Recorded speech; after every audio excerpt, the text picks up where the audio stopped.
Hello, it's your friendly neighborhood host, JT Wheatley, back again for another episode of the History of Comics podcast, this time with the first part of the life of Carl Barks, the good duck artist.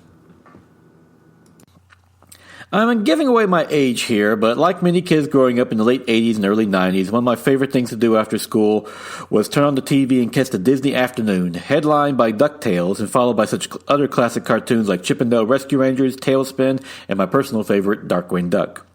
At the time, I didn't care who created them and even naturally assumed they were all just made by Walt Disney himself, as the company actually wanted you to believe. It was only years later that I learned that while the late great Walt Disney did create Donald Duck, the core of DuckTales had its origins not in cartoons but in comic books under Carl Barks, who created Uncle Scrooge, the Beagle Boys, Gyro Gyroos, and many of the stories that inspired the series. It wasn't just that, though, as Barks' comic book work would reach 22 million readers every month, creating 500 comic book stories, 6,000 pages of art, and countless covers, with no less than Walt Disney's brother Roy E. Disney calling him the comic book king. However, he would never be acknowledged during his career, along with other great Disney artists like Floyd Gottfredson, who drew the Mickey Mouse comic strip for 45 years because Disney Studios only wanted you to believe that Walt Disney signed all his name to their products. It would only be after his retirement that Carl Barks would finally receive the acclaim he so richly deserved. Carl Barks was born on March 27, 1901 in Merrill, Oregon, to William Barks and Amamita Johnson, preceded 2 years earlier by his brother Clyde. Their father, William, was born on March 4, 1858, while their mother, Amamita, was born on March 15, 1860. Barks originally grew up on a 1-mile square lot that served as the family farm. Barks would describe growing up as a rather lonely child, with the nearest neighbor a half-mile away, while he had to walk to school 2 miles away every day. Barks did have high praise for his school, which was a 9 a.m. to 4 p.m., but when he got home, he had no one to talk to, as he had little in common with his older brother. Plus, he had chores to keep him busy, such as bedding down trucks with straw. In 1908, Barks' family moved to Midland, Oregon to venture into the feedlot business, serving nearby slaughterhouses. It was a bit of a culture shock for Carl and his brother Clyde, as they were not used to the crowds at the marketplace, and Barks was especially intrigued by the cowboys, with their strange slang and sense of humor. The family became successful enough in this venture that they would briefly move to Santa Rosa, California from 1911 to 1912, where they set about cultivating vegetables and setting up orchards. However, this wasn't as successful, causing financial difficulties for the family, along with his father, William, having his first nervous breakdown. After he recovered, the Barks family moved back to Midland. Growing up, despite his farming life, Barks loved reading comic strips, especially those by Hal Foster. He particularly loved Prince Valiant, Winsor McCay, whose Little Nimoy was the first comic book he ever remembered reading, Roy Crane, Wally Wood, Alex Raymond, Ross Manning, and Billy DeBeck. By 16, Barks wanted to be a cartoonist himself, though he wasn't as a fan of superheroes. He also loved creative illustrations by Andrew Loomis, while Fenimore Cooper, who wrote The Last of the Mohicans, was his favorite author. However, in 1916, Carl Barks was forced to drop out of school at the 8th grade at the age of 15 when his mother died.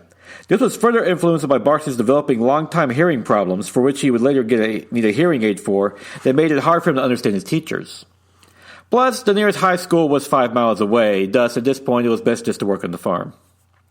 Barks ended up ending his education to be a disappointment, though in 1917 he did enroll in the Landon Correspondence School of Cartooning, but quit after just a few lessons, though he would later credit it with helping him improve his drawing style. By 1918, Barks moved to San Francisco to work at a print shop, but failed to sell any of his cartoons to the papers.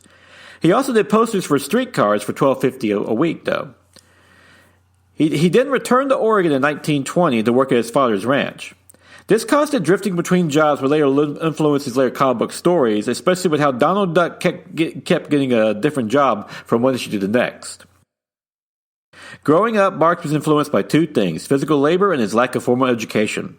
The former he was familiar with his earliest jobs working on a ranch or in the railroads, while the latter would push him to further his education in numerous fields, from geography, mythology, history, and even English grammar.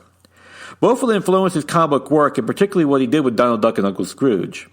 Another influence would be his developing a sense of humor with his fellow laborers, as due to this and their hard lives, they couldn't find a way of life without it, or as he would state, they would go insane. This, of course, would influence his later comic book work as well. Carl Barks got married in 1921 to Pearl Turner and had children, both of which he said was way too young, as his wife, he was just 20 and his wife was 16. Their first daughter, Peggy, was born on January 23, 1923, and in 1924 their second daughter, Dorothy, was born. To support his growing family, Barks started working as a railroad riveter for 6.5 years, and by 1929 he moved to Rosalie, California to do so, while still trying at cartooning. However, his marriage fell apart when he discovered his wife was cheating on him. According to Barks, he had the gall to pick up their kids with her boyfriend at their school. He separated from Pearl in 1930, which forced Barks to return to Oregon, where he began drawing cartoons, joking it was easier way to make a living. From 1928 to 1929, Barks started to sell gags to College Humor, Captain Billy's Whiz Bang Judge, and the Calgary Eye Opener. In 1931, Carl Barks moved to Minneapolis, Minnesota to work at the Eye Opener, a racy men's cartoon magazine, where he would meet his second wife, Clara Balkin, a telephone operator whom he would later marry in 1938. From 1932 to 1935, Carl Barks became the editor and their sole contributor to the Eye Opener. However, in 1935, Carl Barks went to Disney Studios for 1 month of training that November at $15 a week, starting as an in-betweener that December for $20 a week. By coincidence, Donald Duck, a character who would make a huge impact on Barks' life and vice versa, made his debut that year on June 9, 1934 in the animated short The Wise Little Hen. Their destinies will soon be intertwined. For 6 months between 1935 and 1936, Carl Barks left to start work at Disney Studios, becoming an in-betweener or someone who draws the action frames between the key poses of animation, thus giving the illusion of movement. In 1936, he animated Mickey Mouse in the sequence Through the Mirror, while submitting various gags for animated cartoons and comic strips. Among these was the gag for Donald Duck's Modern Inventions, which depicted Donald Duck getting a haircut in an automatic chair while his beak was shined. This was done on the advice of Ted Shears, the first head of Disney's story department, who said Barks should do action gags over plot gags.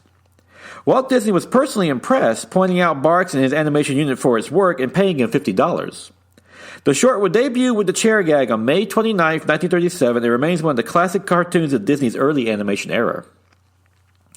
Barks also loved doing The Good Scouts with Harry Rees, which got them $300 from Walt Disney. This got Barks moved to the story department, where he was the lead storyman of Donald Duck cartoons, who got his own unit in 1937 from 1936 to 1942, working out of Burbank, where he focused mostly on 36 Donald Duck cartoons, except for one Pluto cartoon, working alongside fellow animator and future Disney legend Jack Hanna. Some notable cartoons that Barks worked on during this era was Donald's Nephews on April 15, 1938, which debuted Huey, Dewey, and Louie in animation, along with another set of characters Barks would have a huge influence on, and Donald's Cousin Gus on May 3, 1939. In addition, he married Clara Barkin in 1938 and reunited with his daughters, whom he had been separated from since 1931, for all of them going on a trip throughout southern United States. Carl Barks personally praised Walt Disney, calling him hardworking and a genius, though a bit unpredictable. Barks also points out that the Great Depression was good for Walt Disney Studios, as it made a lot of artists and animators available for work. As history has shown, the Depression was good for the film business in general, as movies were a cheap form of entertainment at the time, and audiences flocked to fill the theaters. By 1940, Carl Barks moved to San Luis Jonita, California, to be near the new Disney Studios in Burbank, which had just opened on May 6th, working out of his own studio.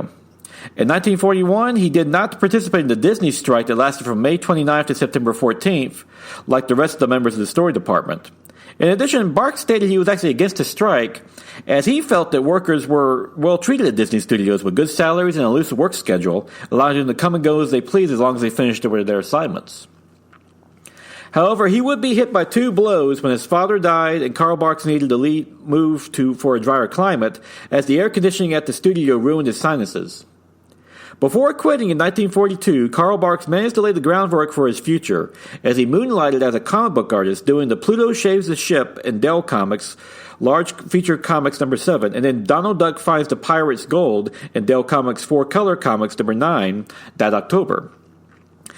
The latter was initially intended as a full-length movie, but ended up being his first comic book story, along with being some of the first Disney comic books in general. He got help from his animation partner Jack Hanna, who illustrated one half of the 64-page comic. It was the first Donald Duck comic produced for America and involved an adventure of Donald Duck and his nephews looking for the legendary pirate Henry Morgan's lost treasure. After leaving animation and before becoming a full-time comic book artist, Carl Barks would try chicken farming in Hamlet, San Quinta, a semi-desert part of the inland east of Los Angeles on November 6, 1942, ideal for relieving his sinus condition. While this venture wasn't successful, it would inspire one of Carl Barks' favorite stories in Walt Disney Comics and Stories number 146, November 1952, in which Donald Duck tells the story of a chain of unfortunate events that occurred when he owned a chicken farm in a town called Omelette, once again using real life for his work. With the chicken farmer failure, Carl Barks started trying to get into some comic book work. Around the same time, Western Publishing started a new 10-page Donald Duck series in Walt Disney's Comics and Stories, and when Carl Barks inquired for work, they sent him a script for one of the stories. Seeing his chance, Barks drastically rewrote the story he was assigned to illustrate, called The Victory Garden, which first appeared in issue number 31 that November, and with issue number 32, Barks drew his first complete Donald Duck story on December 23rd. It was the beginning of a long and brilliant comic book career. From 1942 to 1966, Barks would write, draw all but 30 of the 10-page Donald Duck stories in Walt Disney Comics and Stories, working on 256 out of 286 issues, 9 of which were just reprints of Barks' original work. Outside of Disney, Carl Barks produced comics for Western Publishing like Andy Parade and Porky Pig from 1943 to 1947. It was during this time he met his third and final wife, Margaret Garr Williams. From 1943 to 1967, Carl Barks would write and draw Donald Duck Adventures, all 36 stories, at 22 to 33 pages apiece. And in 1945, Claire Delps helped with the inking. He did a single Mickey Mouse story, The Riddler and the Red Hat, in 1945 for 4-Color Comics number 79, which is submitted on the 27th of April. All in all, Carl Barks is now a full-time comic book artist, but he was about to truly change history with Disney and Donald Duck in particular when he was about to introduce his uncle, Scrooge McDuck. And with that, we will conclude with this first part of the life of Carl Barks, the good duck artist. But join me again next week where we get into the creation of Scrooge, not only Scrooge McDuck, but many of the other numerous characters that Carl Barks created around Donald Duck's family that truly shaped his stories and all that came afterwards.